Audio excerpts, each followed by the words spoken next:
Welcome to IFAStories, where ancient wisdom meets modern storytelling. Step into the sacred world of Ifá, the Yoruba spiritual system, where every tale carries the power of divination, destiny, and deep cultural insight.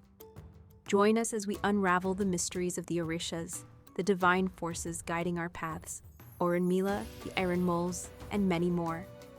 Each story is a bridge between the past and the present, weaving timeless lessons that inspire, enlighten, and transform. Embrace the wisdom, honor the tradition, and journey with us into the heart of Ifá. Subscribe now and let the stories guide you.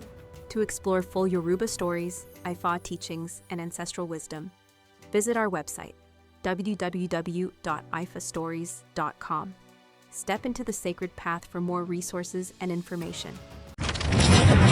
The story of Olokòsè's misfortune. Olokòsè was one of the Awós who lived with Òṣé Méjì. One day he decided to go on a journey to practice Ifá. He was going to be accompanied by his wife, Òmùdè. Before departing, Òṣé Méjì insisted that he should request his colleagues to perform divination for him. To this end, the following Ifá priests, Bàbáláwos, who lived with Òṣé Méjì, gathered. Juri, Kogbi, Kuafo, Ahe, Kapo, Uya, Ma'abi. Wunto oseg begba to file resile. Wunto oba tiriko fi reran. The eye that saw, but did not expose. The one who endured suffering, but did not complain. Misfortune befell many, but did not drive them from their homes. Whatever a man experiences, he must endure with equanimity. The four Awós advised Olokòsè to offer a goat to Isu before traveling, so that he would not lose all the gains from the journey, and his wife, to a man more powerful than himself.